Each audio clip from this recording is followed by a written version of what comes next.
So, as I was saying, GPS is getting really pervasive. It's one of the main ways of surveying stuff these days. So, let's see here.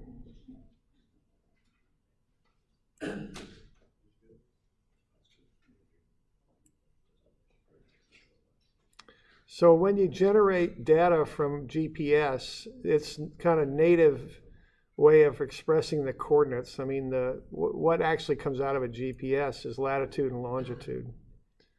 And of course, that just doesn't work so well when we're out there building a project. And we use, and you use GPS in a number of applications here.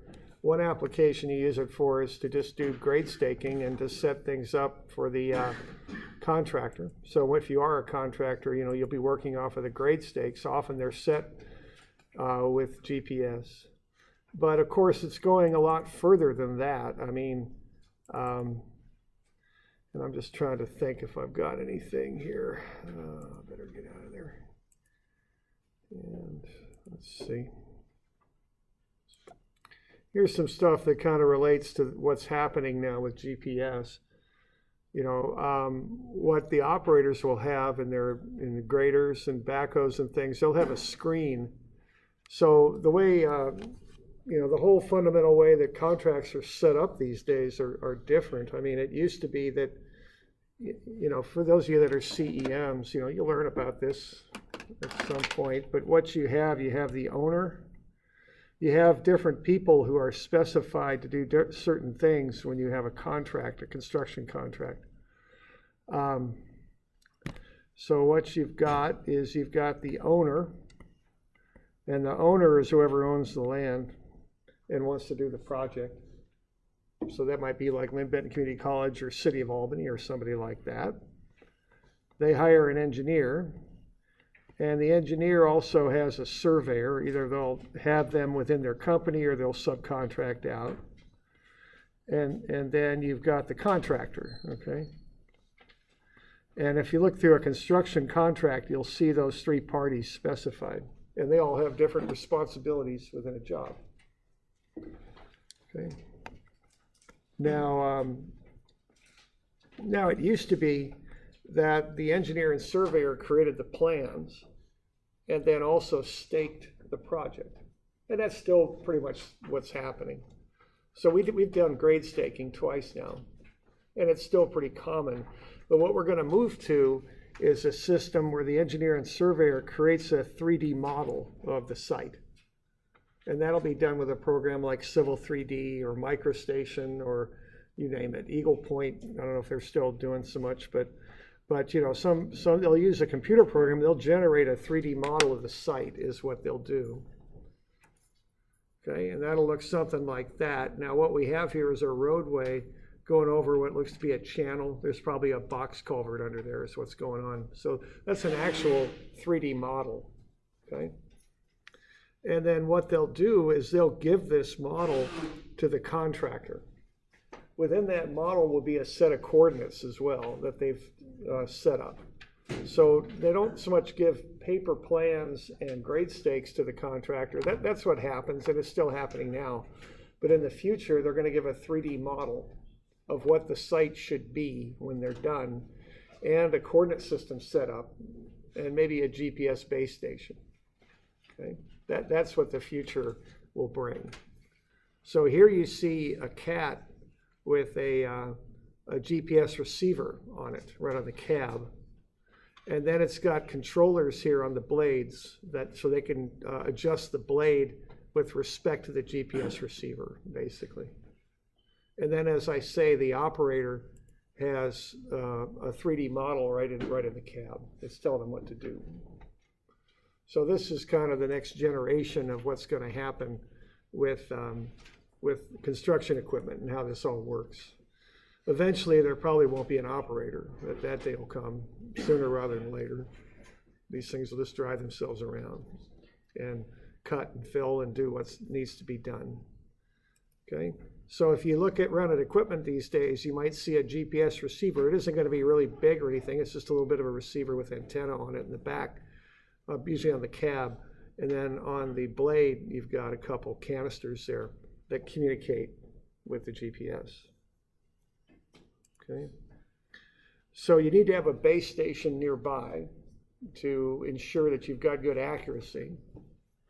And then right now the operator has a screen, and the screen is telling them whether they need to cut or fill or how deep they need to dig or that sort of thing. So it's all controlled by GPS. Now the fine grading GPS isn't good enough for yet, so they'll often use a robotic total station on the site that will track the blade and get a real-time position on that too. Now this slows things down a little bit. You can't go flying around the site when you're processing all this data, but it's a much more efficient way to work through things rather than staking everything and having an operator look at the stakes and grade, to the proper elevations based on those. Okay. So this is another thing that's happening, in industry right now. The bigger contractors are moving to a system like this. Equipment's expensive. It's maybe $100,000 to upgrade equipment to that technology, but it'll pay itself off. So you'll see changes in the contracts now too, on what's required of whom in moving on this system. Okay.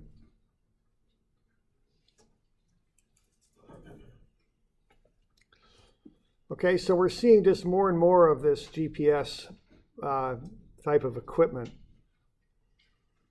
and it's just being used a lot. So when you go to this system now, as I was just mentioning there, your coordinates are coming out in latitude and longitude. I mean, that's the system that a GPS uses. It's actually based on a geoid, or excuse me, an ellipsoid for the latitude and longitude, and then an ellipsoid height. Okay. What we need to do then is get that converted into an XY system that we can use on a construction site. And that's why we're going through this just a little bit, just so you have some understanding of what occurs when you do that. So what you're dealing with here is an ellipsoid, a three-dimensional figure that's like a ball that has two directions of curvature. So our current state of technology to make that into a flat XY coordinate system is to intersect that with what's called a conic section, either part of a cone or part of a cylinder. And you roll that out and you match it, is what you do, to that, to the ball, to the ellipsoid. Now, a conic section, which is part of a cone or a cylinder, only has one direction of curvature. So you can take the surface off the cone or cylinder and lay it out flat and make a map out of it. That's the idea. Okay. Now, when you do that, you get distortion, though. That's the inevitable thing that happens. You can't take this three-dimensional figure with two directions of curvature and make it into a flat map without having some problems with it. I mean, that just comes with the territory, so to speak. So when you do that, you have to adjust for that.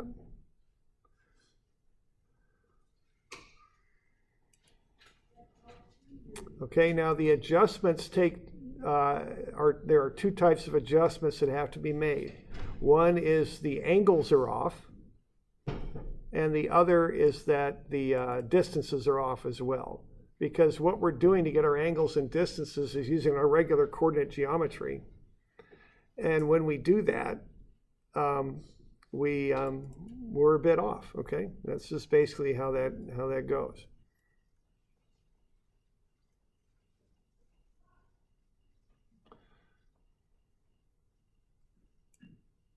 So what we want to be thinking about when we're dealing with these XY coordinate systems that we derive from the ellipsoid is this distortion and how we fix it.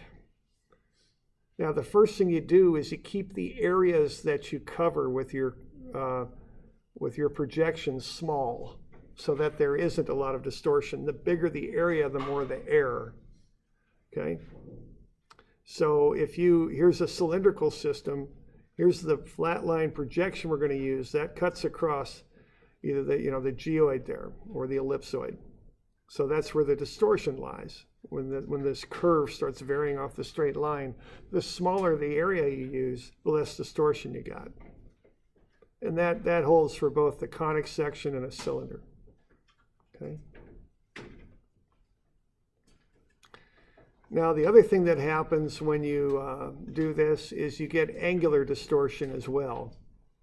Okay, so your distances are off and your angles are off too. If you use this conic section, you've got these lines that all converge up here on the North Pole that come off of the real ellipsoid. But your coordinate system on your flat map is set up so that up is always north. So you end up with some error in there called convergence. Okay? So both of these errors come up. And we just have to be able to deal with them. There's also, in actuality, there's a third error too, and that is if you're off the surface of the Earth a bit, if you're up at elevation, your distance from one point to the other will be different than it is on the ellipsoid because you're up high. It puts you out further from the center of the Earth, so for a given angle of curvature around from point to point, you actually have to go further because you're further out. Okay? So if this is the actual ellipsoid here where we're working, but we're up on a mountain here or anywhere above sea level, our distance from one point to another is going to be further than it would be on the ellipsoid itself. And that can cause some distortion too. So there's all this stuff going on. You know, it's usually not a huge amount of distortion. And this is well beyond the scope of this class to get into this because the math is just off the charts on actually doing all the conversions and all this. But I just want you to be aware that this stuff exists and it's something you got to deal with when you're messing around with GPS. Okay. So what I've got here is just an example, and I went through this last time, but you know it was obvious to me I was kind of could have been a little bit better organized there. So I organized it here. So what you've got now is the organized version of what we went through last time, and it's a different set of different couple coordinates because I wanted to change some numbers around, but it's the same sort of process. So what we'd like to do here, and did everybody get one of these? Were there people that came in a little late that don't have it? Yeah.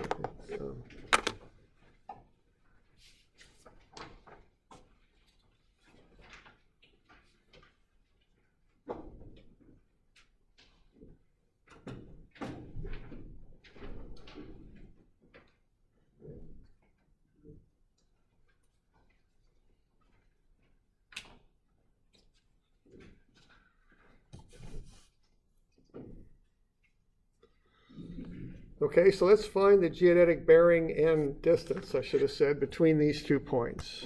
Okay.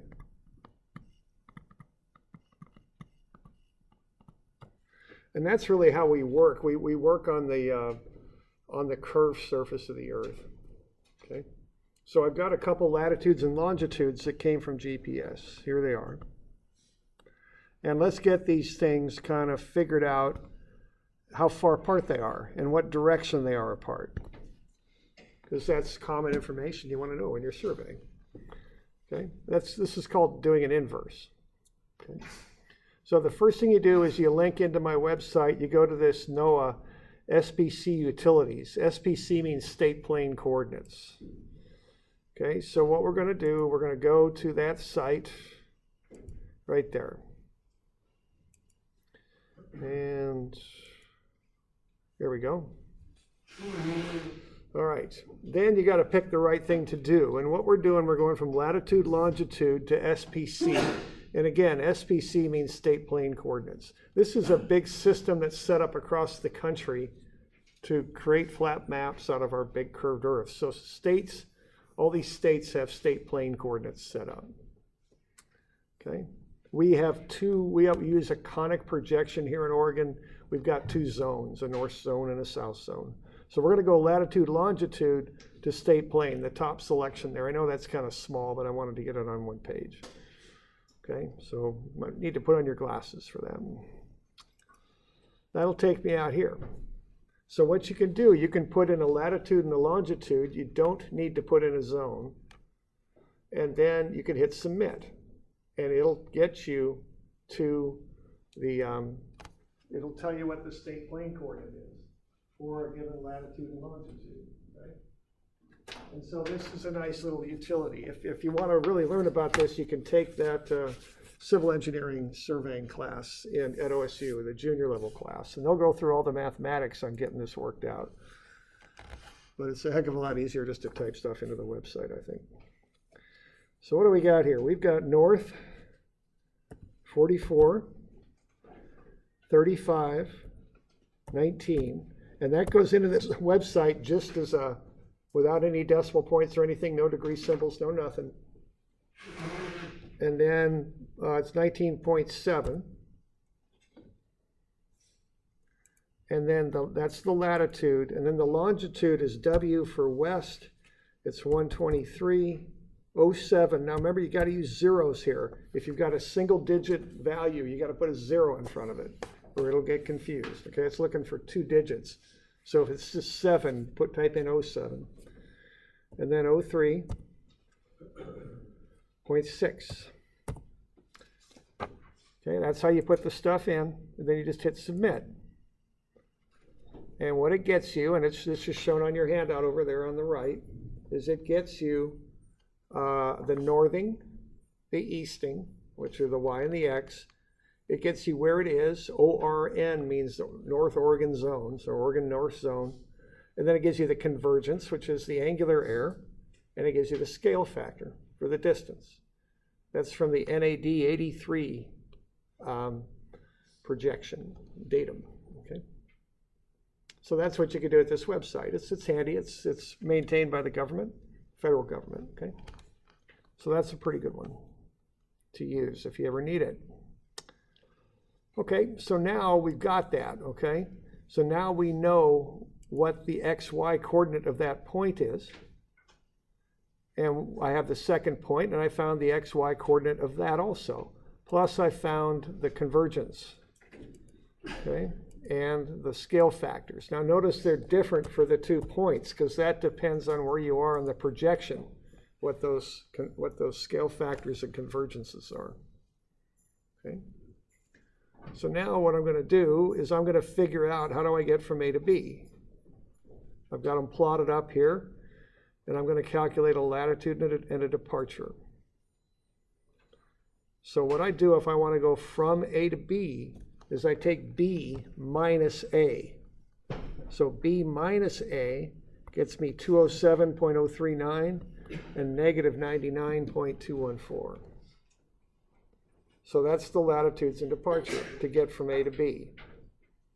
Remember to turn them around though, go B minus A. That's how you get from A to B. Okay. And that stuff's on your formula sheet if you ever need it. Okay, then I take a square root of sum of the squares and I get 229.583. And then I can do the azimuth by doing an arctan of x over y. Remember to include that negative in there. And what I get out of that is negative 25 degrees, 36 minutes. Which if I take 360, which is 359.60, and subtract off 25, 36. What I get is 334.24.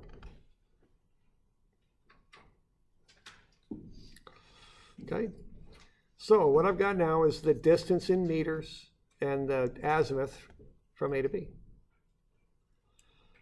But I can do a little better than that because what I want is I want to go along that curved surface to get between these two things. So that distance along the curved surface won't be the straight distance, okay? What I just calculated, essentially, this isn't perfectly accurate, but it's the idea anyway. I just went like this from A to B. But I want to get the distance along the surface of the Earth. So I divide by this scale factor that I'm given. Now the problem is I got 2 scale factors. So I need to find the average. And again, there's actually better ways to do this with this scale factor. And again, you can take a quarter-long junior level class that uses calculus and stuff at OSU. But the simple way and the general way that people do it in the everyday world is they just average the 2 scale factors. Not perfectly technically correct, but good enough. So that comes out to be 0.99994530. So what I'll do, I'll take that distance that I got by doing my square root of sum of the squares, and I'll divide it by 0.99994530, and I'll get 229.596. So that's the actual distance that I'll use. And then I'll convert that into feet because we're in America and we're different than everybody else. We use feet, okay? So 0.3048 meters per foot. So I get 753.27 feet. Okay. And then I do the same sort of thing for the azimuth.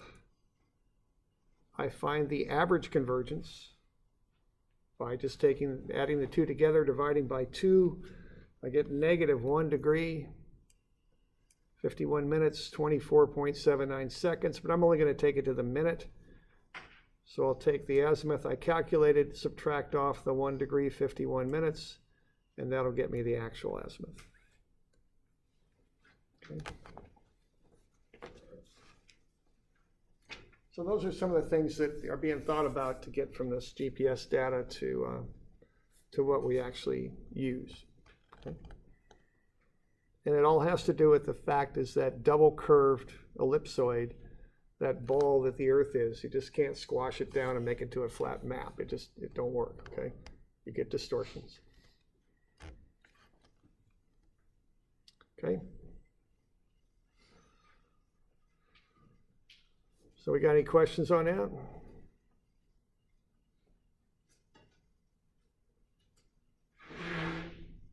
Okay.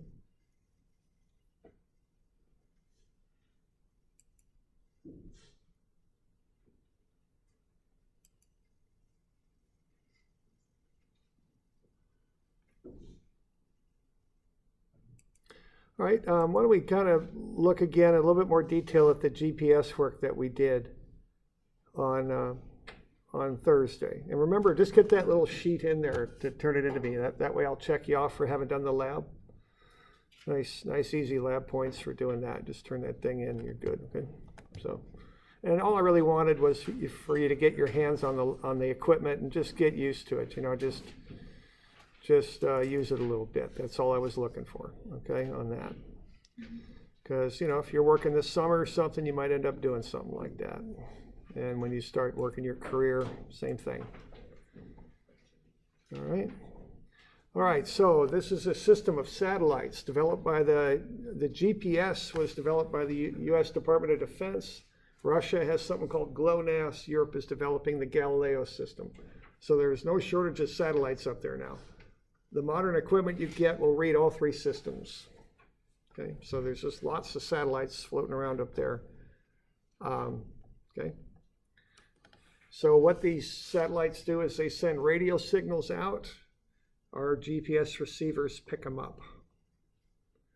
Okay, back in the old days when we used ground-based site equipment, you know, theodolites and transits and all that, we needed line of sight between 2 points to measure things.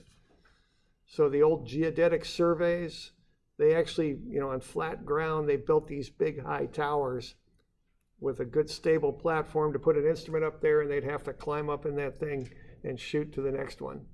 If they were in mountainous country, they just set their control points up in the mountains where they could do it without having to build these things. But you know, there are people climbing up these dang things and sitting up there and shooting points, okay? With GPS, that's not necessary because what you need now is line of sight up. That's all you need, okay? But you know, that could be problems too. You're not doing a real good GPS survey in thick fir trees because you're gonna have so much signal bounce and stuff. Ain't gonna work, okay? You're not gonna go into downtown New York and do this either because all those buildings. So it's like any technology, it's limited in what it can do, okay? But what you're looking for now is this line of sight up. Okay, these things are called satellite vehicles is the name for them. There's 24 of them in the sky. They've got spares up there too. They're not in geosynchronous orbit, they move across the sky. Here in Oregon, they're generally in the southern horizon is where our satellites are at. They're usually off to the south a bit. Now they're controlled from stations on the ground. They're evenly spaced around the Earth. The main station is in Colorado. There's stations in Hawaii. There's There's a couple islands in the Pacific, one in the Indian Ocean, I think it's Diego Garcia. There's Ascension Island. There's 5 or 6 of them around the world, and they control these satellites. Okay, they'll give us data in latitude and longitude. As we just went over, we convert that into some system of a projection. There's many different types of systems that they can be converted to. Okay, what makes this work is these satellites carry 2 atomic clocks, which are very, very precise. Okay, for redundancy, they've got 2. They send out coded radio signals that our receivers pick up. There's currently 3 frequencies. Until pretty recently, there were only 2. L1, L2, and L5 are the 3 that we use now. Okay, now these signals contain information, an exact time signal, and some corrections. Their orbital information, an almanac, and then atmospheric correction coefficients and satellite health information. Okay, so this is what comes in those signals. So, but part of what they're sending out is just digital data, 0s and 1s. Okay, and that's called pseudo-random code.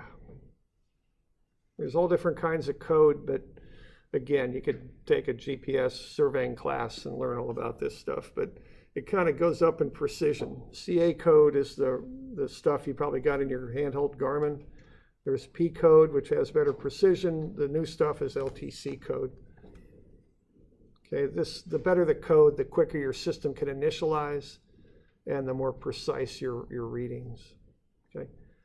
Our stuff's kind of old and was never that great to begin with, so I got to take that stuff out there an hour before we do a lab and turn it on and just let it sit out there because it takes it a while to initialize and get good to go, all right? Now the GPS receivers use precise clocks too. They're not nearly as good as what's in the satellites, but they're good.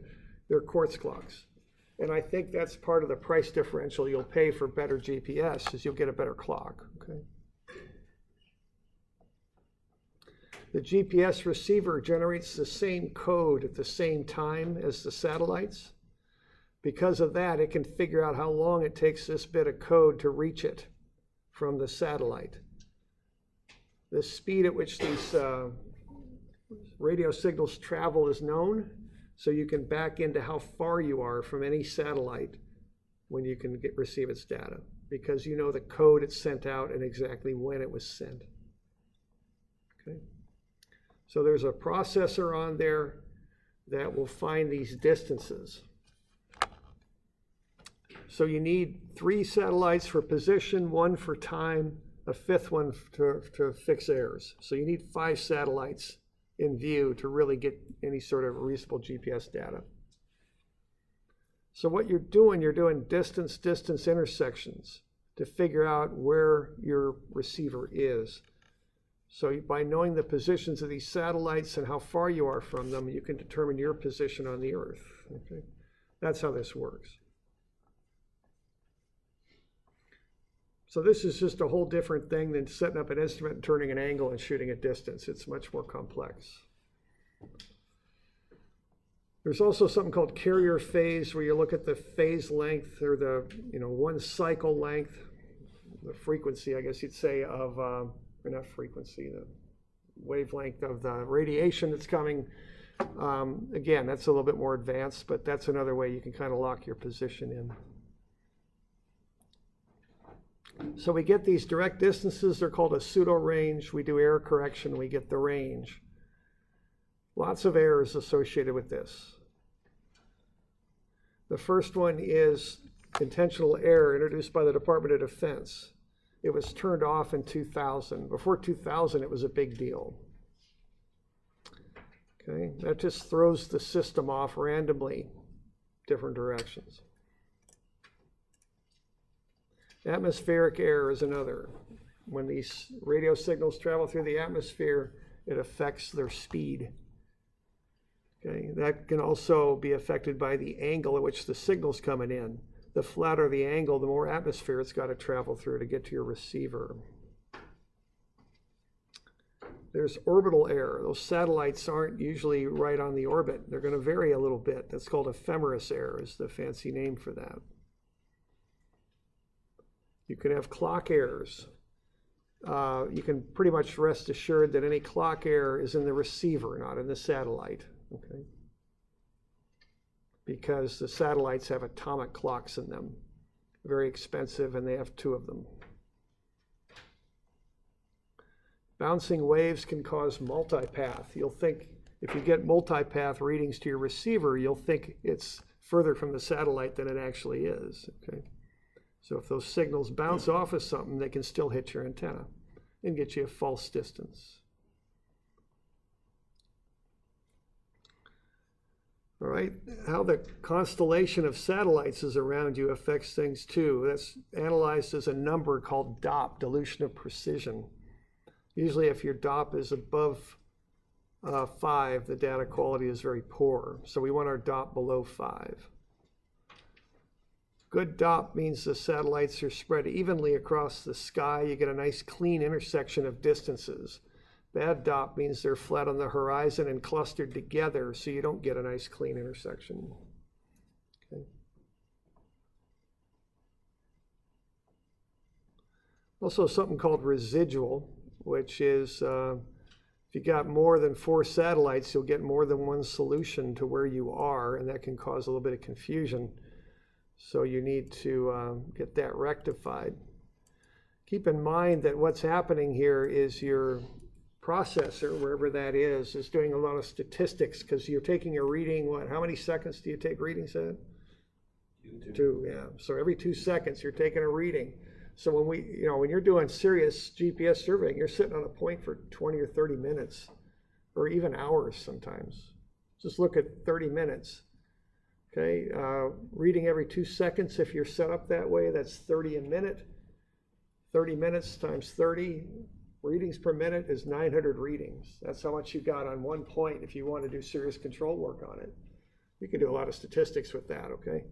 So if you have some outlier points, you can kick those out, not use them. There's all these different things you're doing. That's all in the software. Okay. Now, if you're just walking around out in the woods, you might just use a GPS, a single GPS, like Garmin or something like that, okay? That's plenty good for walking around out in the woods. These things have gotten quite accurate too, a couple meters. These things can do very well. But if you want to go surveying, you've got to have a base point set up. That's why I set up that base station when we did our little survey on Thursday. You set that up on a known control point. Then you move the rover around and collect data. What you're actually calculating then is the distance from your base to the rover. And if the base is on a known point, you can then figure out where the rover's at. It really improves your accuracy to do this. So this is how surveying's done. It's called differential surveying. So what you're doing there is you're shooting from the base to the rover. Well, I guess you're determining position of the rover with respect to the base. That might be a better way to put it. Okay. So the base is on a known point. The rover moves from point to point. The closer you are to the base, the less area you got. Now, it used to be you had to own your own base. Okay, we have a base station that we use, and then we move around with our rover. But nowadays, the government is maintaining base stations. There's 3 of them in Lynn County. There's one on top of the county courthouse in Albany, one down in Harrisburg, and another one out in Sweet Home. So you can get on the internet and access their base data. So the base itself, you don't have to own it these days. You'll lose a little bit of accuracy because if you're using someone else's base, it could be a good distance away from you. But it's still quite a bit cheaper than buying 2 units, and you get good accuracy out of it. Okay? The government keeps their own system up called the CORS system. You can get on the internet and access it. Private companies are doing it too. A company I used to work for in Lebanon is on the Trimble system. So they've got a base station sitting on the roof of their building that anybody that uses Trimble equipment can tie into if they pay the subscription fee, of course. All right. So what you're doing there, you're determining the location of your base, and then you find it of the rover, and you know where the base is, so you can figure out where the rover is with respect to your base and get its position. A lot more accurate. It eliminates a lot of errors. Okay. So selective availability is reduced. Atmospheric errors are reduced, providing they're close together. Orbital errors are reduced. So it really improves your accuracy. It was really important before 2000 because of this. This just really, before 2000, GPS wasn't all that accurate because of that selective availability error. But the differential surveying really worked through that, improved the accuracy a lot. But if you were just walking around with a Garmin, you didn't have near the accuracy before 2000 that you did after. Okay. Now, it won't fix clock error and it won't fix multipath error. Those are very local, confined to one receiver. But it'll really help on the other three. Okay.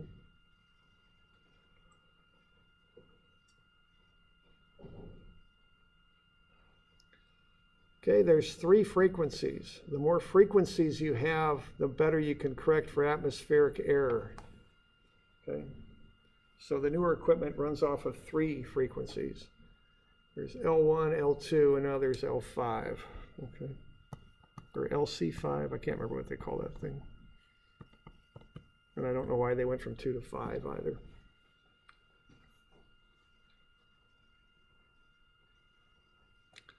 All right, we got different types of equipment. Now, some equipment, it's cheaper to just make this into a receiver.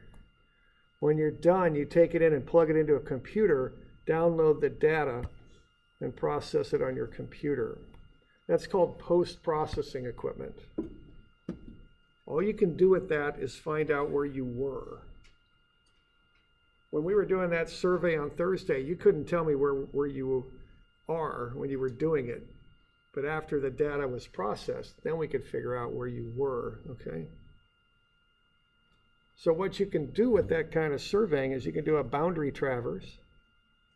You can sit on those corners and locate them and then bring that into the computer lab and figure out where they are. You can do a topo survey like we did, but you can't set property corners because you don't know where you are, nor can you set grade stakes. Okay? So you can do mapping essentially, but you can't do layout. Okay? You can make a map because you can process the data later and make the map. But you can't do layout. You can't lay points out in the field because you don't know real time where you are. Okay. If you want to do that, you got to have real-time equipment, which involves not only a receiver and a data collector, but also you've got a mini processor, a little computer that processes the data, plus a modem or internet connection or something, so that you can talk, the 2 receivers can talk to each other and do corrections and transfer data. So with real-time equipment, they call it RTK because it's real-time kinetic. You know where you are, okay? So what you can now add, you can now set property corners.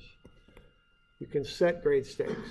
You got to calibrate your system for whatever coordinate system you're on, but then you'll have a readout that says, oh, here's the coordinate I'm at. I need to go over here to get that point set. Like when we did our grade staking with those little handhelds, it's the same idea, okay? A lot more expensive.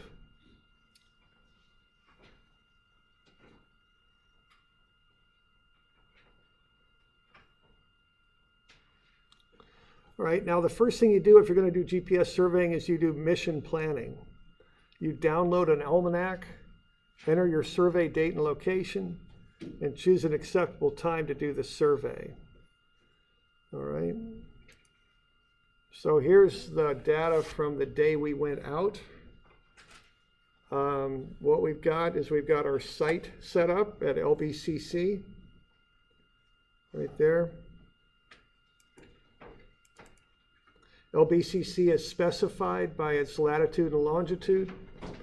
So I had to enter that site into the software and call it out as north 4435 and west 12307. and it'll tell us what the sky will look like for any day we're interested in surveying. Okay. We went out from, what, about 3 to 4? It's 12 o'clock. There's 17 o'clock, otherwise known as 5 in the evening. So we went out right in here. Is that a reasonable time to go out?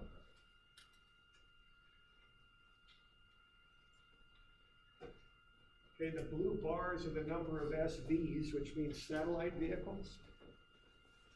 So if we were out there around 4 o'clock, about how many satellites were up? Just follow this blue line over. 7 or so? Y'all good with that? Just look at the blue block and where it is. It's dropping down to 6 also. So you read the blue block off to the right. 0, 1, 2, 3, 4, 5, 6, 7, 8. You're at 6 or 7? Does that correlate to what you saw in that unit when you looked at it? How many satellites did you have visible? About 6, as I remember, most of you. Okay. Okay, so there were 6 up there. You need 5 to at least to survey. We had 9 for a short time. Did you? Okay. It doesn't look like the 6 perfectly accurate then, does it? Okay. The DOP was nice and low. It was 3 or less when we were out there usually. Okay. So this predicts the conditions you're going to be in for surveying. So the number of satellites are blue, they're red to the right. The DOP, which in this case is GDOP, geometric dilution of precision, is red to the left. That's the red line. Okay. So that's what we had going out. So that wasn't all bad. Okay.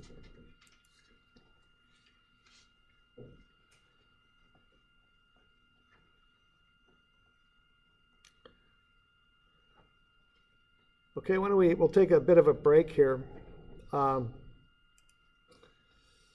And then we'll come back and finish this up.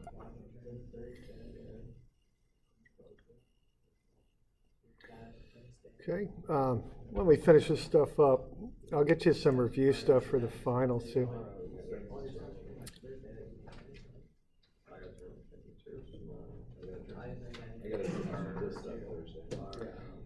So y'all good with this differential stuff, this idea?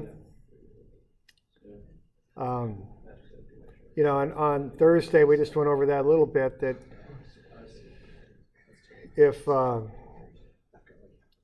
if you think you're at 2 here, if that's the reading you've got, and your rover on the base, and the rover reads 8, that means you're 6 meters from the base to the rover.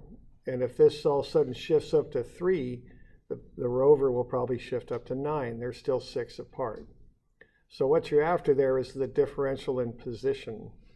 If you later find out that the base is really at 2.5, that would mean, you know, that's the control value of the base that you end up finding out for sure. Then you could conclude that the rover was at 8.5. That's like a little one-dimensional example of the idea of that. Okay. All right.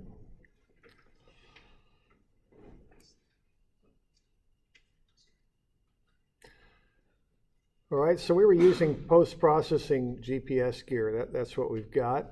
They went over mission planning there a little bit with the number of satellites and the GDOP. Okay, now it takes a while for these things to initialize, and that's true of those little handhelds we had and plus our gear that we have. The higher level code you've got, the quicker they initialize. Okay, our epoch length was 2 seconds, right? That's what we had set. If you're ever doing a survey, be real sure that whatever your base is set to, your rover is also, because they have to take readings at exactly the same time to get meaningful data, because those satellites are always moving, okay? So if you got one set to 2 and the other set to 5, you're not going to get much data out of that because you don't have too many matches, okay? So just be sure of that. All right, now there's different types of surveying you do with this stuff. The first is called static. And in static surveying, both of your pieces of equipment are on tripods because you want nice, stable platforms to sit them on. All you do is you just plunk them down on points and you take lots and lots of readings. Generally, the minimum for static readings is 20 minutes on each point. If you got a 2-second epoch, that's 600 points you're getting. So it really locks in your positions really well because you take so many measurements. So what you do then, in addition to sitting for long periods of time, is you triangulate. You want to have at least 2 control points that you're sitting on. So your base will go here, and then you take 2 readings from 2 different control points to your same measured point. So these redundant measurements allows the data to be adjusted and corrected. Okay. So this is not the most exciting surveying in the world. You just set them things on there, you turn them on, and they just click. And they're on a tripod, so you're not even holding the dang things, So you can, I don't know, might be good, might be bad, might depend on the weather. I don't know what, how many mosquitoes there are and all that, but so that's static surveying. So here's a processing of a static survey. The bases, this is base points 7 and 8. I think this is when I knocked in some of these points down in here that we used for control. Okay, so you can see the baselines that are shot from the base to the rover. So I think the sequencing on this was I used 7 and 8, put a base here. I think I shot to there, that new point. Then I moved the base over to 8 and shot it a second time.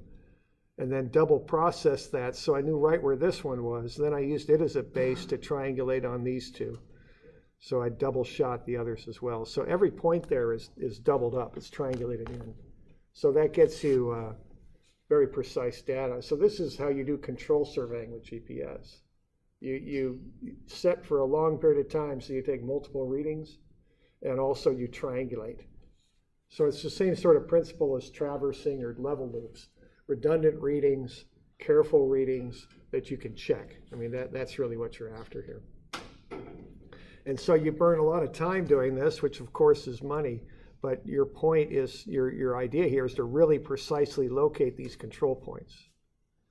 Okay, that's the idea. Let's see.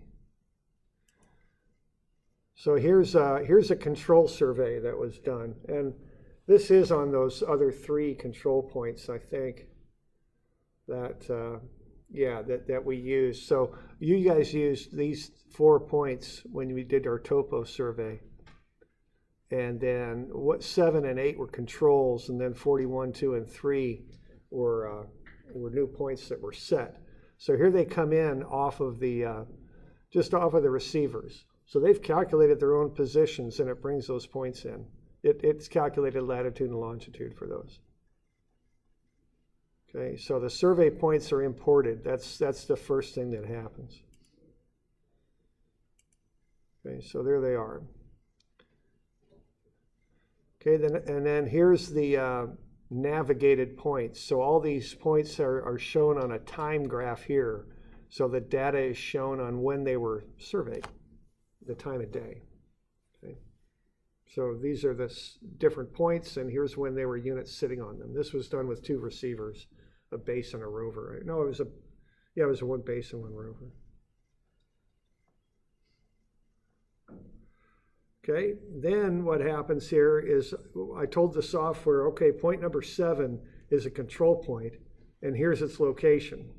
So regardless of what it thinks its location is from this survey, I'm saying, no, I know right where 7 is. It's a control. I'm going to enter in the data where it's located. So that's what's happening here. So I'm telling it where point 7 is. Do the same thing for point 8. Give it known coordinates. So those are controls. Okay. So now 7 and 8, I know that's kind of small for you to see, but they've been changed into controls. They got different symbols on them now. Okay, then what we do is we start to process the data. So the red one is the base, the greens are the rovers. So I grab that section of time and say, I want to process from this base to the green rovers. Okay. So what I end up with then are baselines that are shot from the base to the rovers. So those are those lines with the arrows on them. Okay. Then I do it a second time for a different base. Go to the same rover points. Process it a second time.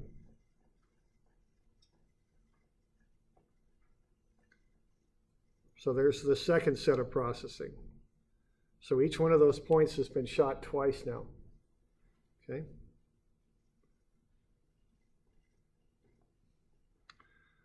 So they're shot and they're averaged. And here's the final latitude and longitude on those. And the ellipsoid height. Okay. And then to finish the thing up, we convert them from state plane to, from latitude and longitude to state plane, and we get elevations on them. Okay. So that's the process, that's how the data is processed, okay?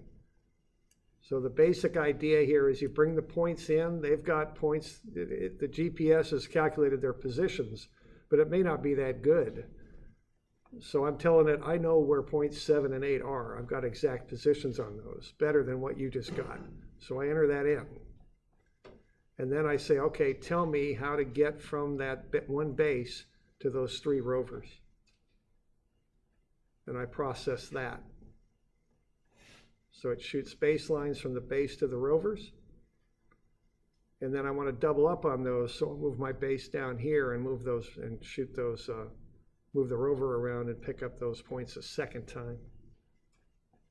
So I'll double up on those, triangulate them in, and get their precise latitude and longitude, okay, coming back the other way. And then I'll convert that into state plane, and I'll get coordinates on them. That's how that goes, okay? So before that topo survey you guys did, what would happen, you'd first have to get those control points around your perimeter established, okay? So those are knowns, okay? Now when you do the topo survey, you bring in all the points. You call one out as a control and enter in its data, okay? Then you put your unit, your rover, on one of those control points and just let it sit there for, in reality, be more like 20 minutes. We just did 5 because we're in a hurry, but it'd be 20. You really lock in one of those points. Then you walk your rover around some other calibrated points, those control points. What you're trying to do is to get that data locked in so you have a good plane to work off of to get your other elevations established. And then you just run around and hit all the other points and you shoot baselines in. You don't need to triangulate anymore, okay? Because you don't need as precise a data as you need for control. So you can establish all those latitudes and longitudes, and then you'd convert them into state plane coordinates. And then you'd make the map out of it. That's how that would work, okay? So control first, then once you've got it, you can do the topo survey. Just like any type of surveying, okay? Control always comes first. So what you guys did was a rapid static survey. You set on points for, I had you just do 8 epochs, I think. So 15, 16 seconds. Less precision, less accuracy, but plenty good for the type of surveying we were doing. Okay, so boundary, you're going to do static surveying, topo and control, or topographic, you do rapid static, control, you do static. Okay, so the static surveying takes longer, triangulation, longer setups and all that, so you get better data. So if you're doing a boundary survey and a control survey, you want to do that. You want to spend the time and get it right. Topographic surveying, you just would want to spend 20 minutes on a point. It's just too much time to use. Okay.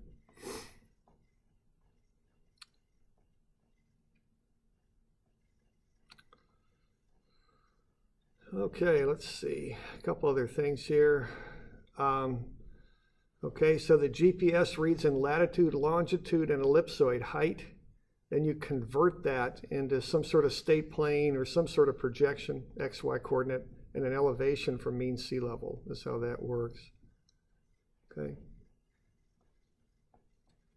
So there's just a series of conversions that happen from when you get the raw GPS data to where you get into a system you can use. Okay, the government maintains what they call the CORS system, Continuously Operated Reference Station. It's a network of government base stations on points of known coordinate. So now a surveyor can just have their own rover. You don't need your own base.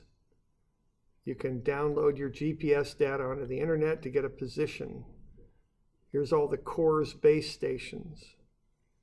There, as I say, there's 3 of them in Lynn County. So you take your data, you drop it onto a computer. So what I'm doing here, I'm going into that CORS survey. Here's Oregon. Then I'm locking in around LBCC. There's a station over in Corvallis, I think, and there's a few others around here too. Okay, so you would take your data, and then what you would do is you would you'd have 3 CORS stations out there. So you take your data, you upload it. What it'll do is it'll find the 3 nearest CORS stations, and then it'll calculate a baseline from each of those 3 stations to your rover.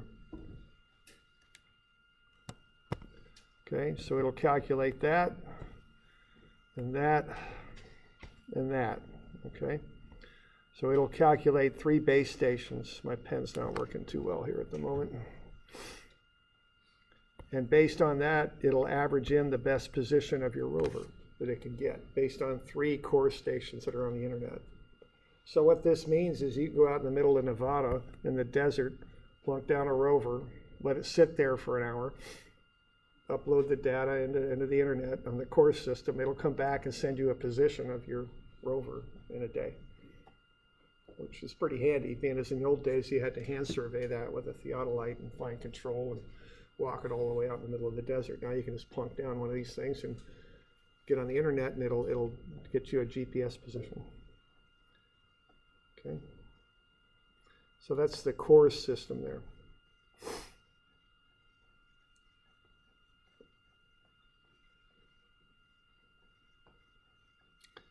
All right.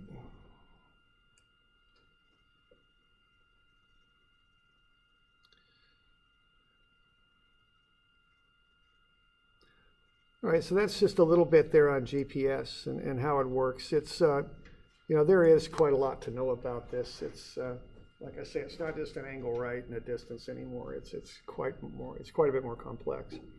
Why don't you have a look at a couple of things here. I've got some GPS questions in here, I think. You look at 1143, 1144, and 1145. So 1143, 1144, and 1145. And why don't you just do them right now and keep them, that way you can have them to look over for the test.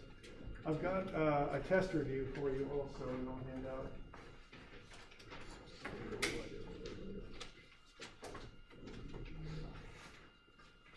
So why don't I get that to you as well?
throw all this paper at you.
All right, so level of accuracy for modern survey level GPS, what do you think?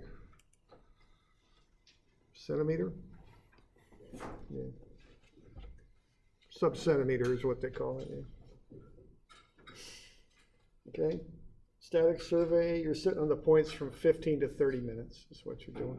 You sit on there, long time, you want lots of data, that's why you do that. Okay, you use static surveying for boundary and control. That's why you use static surveying, boundary and control. It's if you really want a good answer, that that's when you use static surveying. Kinematic surveying is when you're moving around. You collect data for like about 10 seconds. It can vary a little bit, 8, 10, 20 seconds, something like that. Okay, use kinematic surveying for topo and also what's called as-built surveying. An as-built survey is when somebody's built something and you're going back to verify that they actually built what was supposed to be built, it's kind of dumb, but they actually want to get the real locations on points. So you'll go back and survey what was built. It's not always built exactly the way it's planned, but you wouldn't be sitting on those points for 20 minutes or anything. It'd be a quick kinematic survey. Okay, you got to have at least 5 satellites up there to get survey data. 4 is the absolute minimum. 5th is kind of required for redundancy. I don't know. So 5 is generally considered to be the least number of satellites you want to do GPS surveying with. You could make an argument for 4, but 5 is kind of the standard. Okay, surveyors use differential surveying because both receivers record many of the same errors at the same time. So it increases the accuracy of the survey. Okay.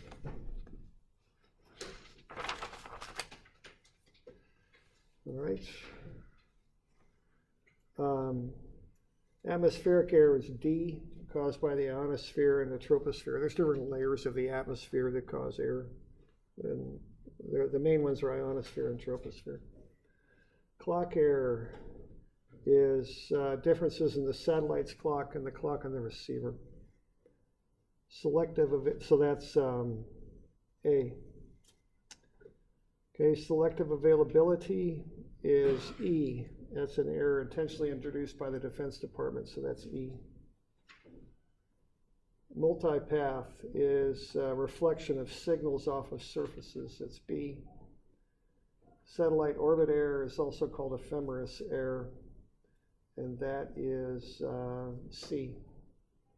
Satellites varying off their planned path.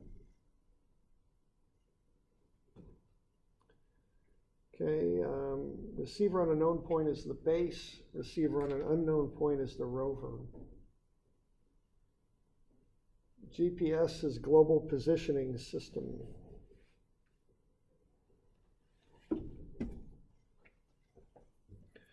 All right, if you've got 2 satellites up here, and I give you a scale, you know, if you don't have a ruler, it might have been hard to do this. And here's the Earth. What you do, you draw a circle around this first one, and that would be, that's B, right? So that's the second one, actually.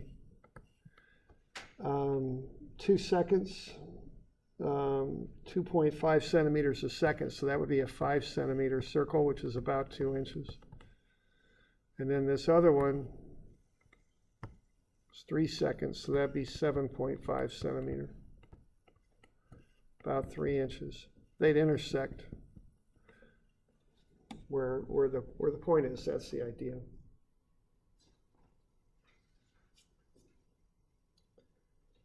Okay, a 4-hour survey. Oh, I'd probably go out in the afternoon. I might start around 1 o'clock and end around 5 o'clock, or anywhere in there, anywhere between about 1 o'clock and all the way to 11 o'clock at night, 21 o'clock. So anywhere in there would be fine for that survey, because the satellites are high and the DOP is low. I would not survey from 11 to 12, because you can see the satellites go down to 5, and look what happens to the DOP. It spikes off the graph, so you don't want to be out there from 11 to midnight.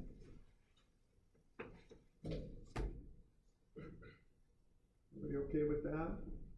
Okay. All right, so Thursday, we'll go over, I'll review and answer any questions you've got. I'll get your homework back to you. Yeah, and we'll go over that coordinate stuff if you got a question on it there. Okay. That'll be the plan for Thursday. The final's on Tuesday from 4:30 to 6:30 in this room. If there's a problem with that, let me know.